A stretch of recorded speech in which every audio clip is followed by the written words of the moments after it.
Price rounding scheme sa suggested retail price at Consumer Welfare Month ating pag-uusapan kasama si Department of Trade and Industry Undersecretary Kim Lo-Kin.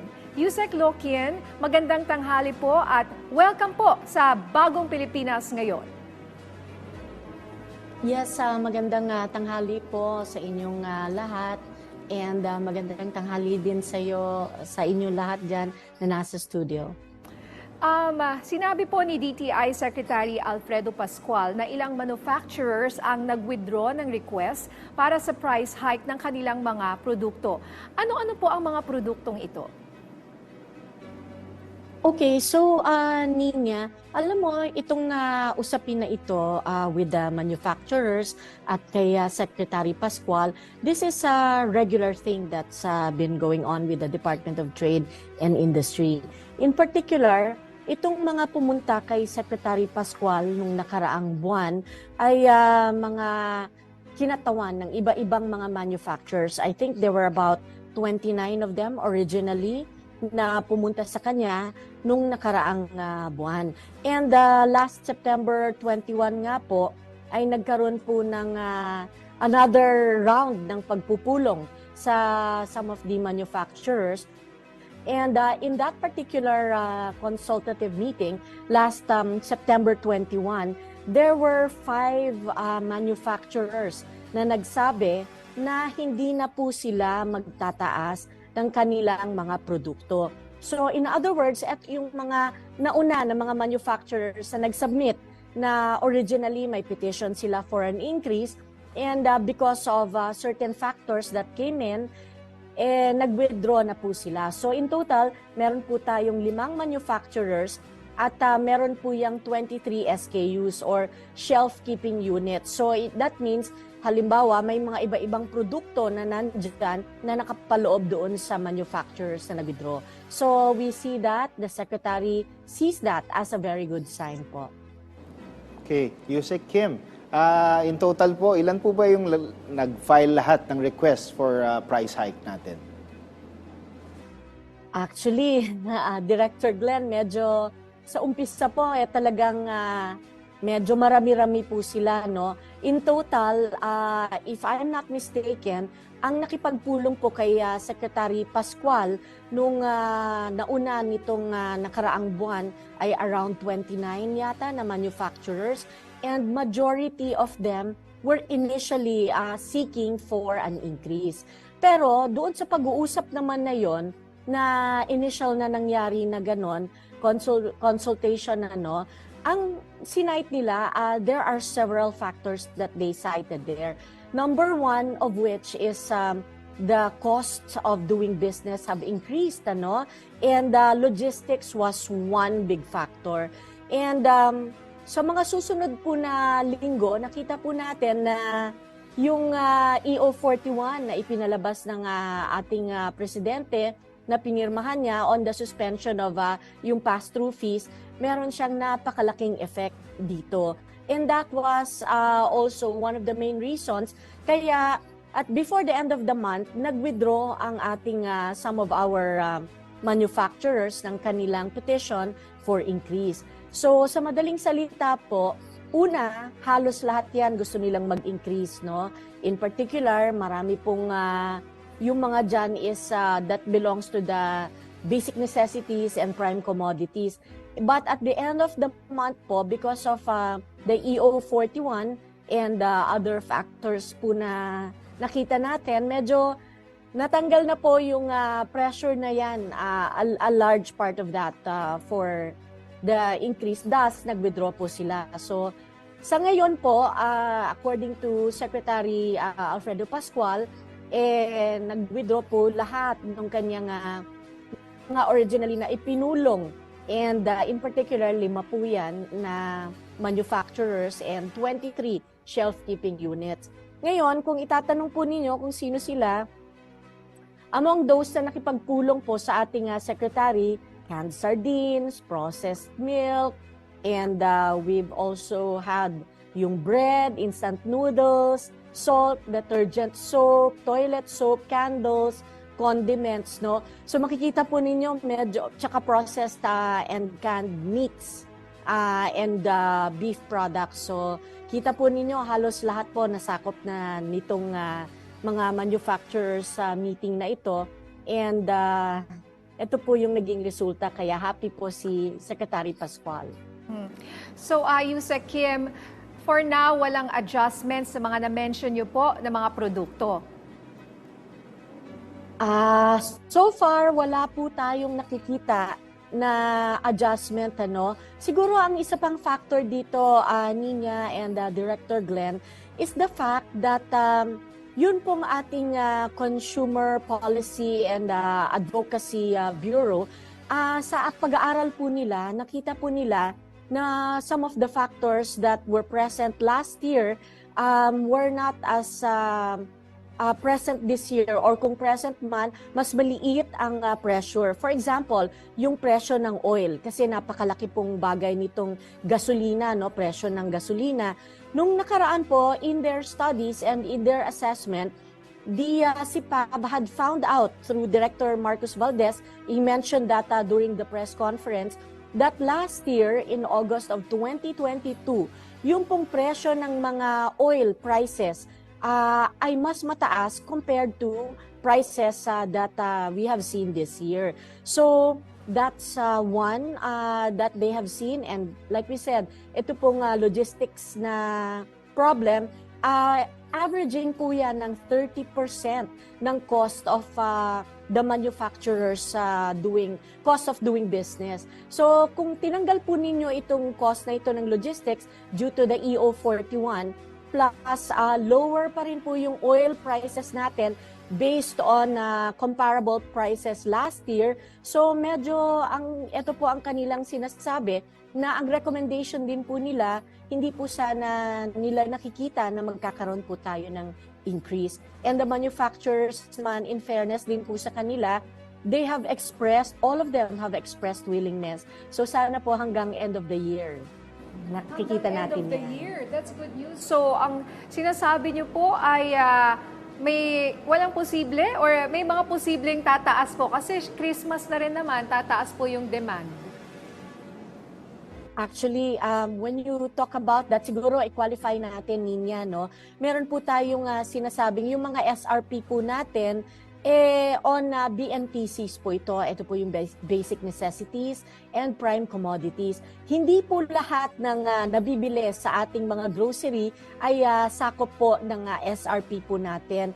At the end of the day, ito pong mga SRP natin or suggested retail prices, ang tinitignan po natin dito ay yun po lamang ng mga talagang para sa consumer. Tinitignan po natin yung mga para ginagamit o binibili ng ating mga ordinaryong mga mamamayan para sa kanilang pang-araw-araw na bilihin at pangangailangan. And dito po nakapaloob yan. Ngayon, yun pong para sa ating Christmas, Alam ko, malapit na po ang pag-uusapan na naman po natin ng Noche Buena. Hindi naman po lahat yan kasama sa ating SRP, For example, yung hamon, medyo hindi po yan kasama. Kahit gustuin po natin, medyo mataas po talaga yan So, hindi po siya kasama doon. So, gusto lamang po nating linawin na hindi po lahat yan ay kasama. But, rest assured, ito po naman on the part of the Department of Trade and Industry, lahat po ng ating ginagawa dito is to ensure na meron pong affordable na mga produkto na makikita ang ating mga consumers sa supermarkets and then sa mga palengke. And at the end of the day, it's all about the empowering consumers by choice. Marami po silang pagpipilian, hindi lamang po sila limited sa isa o dalawa. So yan po ang ating number one or primary mandate ng DTI for our consumers. And for the manufacturers naman, to ensure din po na hindi naman po sila malulugi. So yun pong pagbabalance na yun po ang ating mandato sa DTI. Yusek Kim, you were mentioning about prices, ano? Ano po ba itong price roundup na planong ipatupad? Okay. So nabanggit din po ito ni Secretary Pascual during our last press conference. Ito pong price rounding scheme na ito, this came from the BSP. So ito pong Bangko Sentral ng Pilipinas po yan. had reached out to the DTI noon pa pong May 2021. So medyo matagal na rin po ito, no? So ang roundup scheme po ito na pinopropose ng Bangko Sentral ng Pilipinas ay yung voluntary na pag-round up or down to the by the centavo, by 25 centavos ng para sa mga bilihin po, no? And dun sa base denomination, for example, ang presyo ay 50 pesos and 10 or let's say 50 pesos and 13 centavos. So ira-round up po natin yan sa nearest na 25 centavos. And I think the main reason behind this, sabi nga po ng Bangko Sentral ng Pilipinas, is because nalulugi po sila, mas mataas po ang cost ng paggawa ng mga 5, Gs o mamera. Yung cost po no, na ginagawa ng BSP sa pag-produce sa kanila, mas mahal pa po kesa po doon sa kung nagagamit natin sila dito sa everyday natin na pagbibili, no, ginagamit natin. Tayo nga po, hindi natin, bihira lang tayo nakakita ng 5 Gs at lalo na po yung 1 centavo. Although, ito po ay in circulation pa rin. So, this roundup po is basically to try to rationalize ito pong paggamit ng ating mga mamera para hindi naman po ito masyadong pabigat sa BSP. Pero we say this, no, for the DTI, this is a voluntary scheme. Hindi naman po ito natin mandatory na ipatutupad.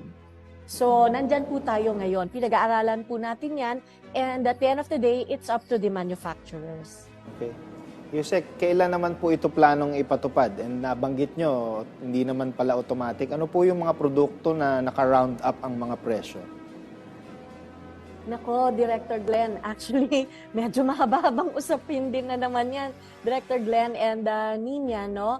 I think the first step to this one is to consult again with the manufacturers and all the other stakeholders. Kasama na po dito yung mga sa supermarket, no? At kasi at the end of the day, yun pong mga supermarkets din po, sila po yung tumutulong maglagay ng presyo dyan para sa bilihin ng mga produktong nakalagay sa SKUs or sa shelf nila, no?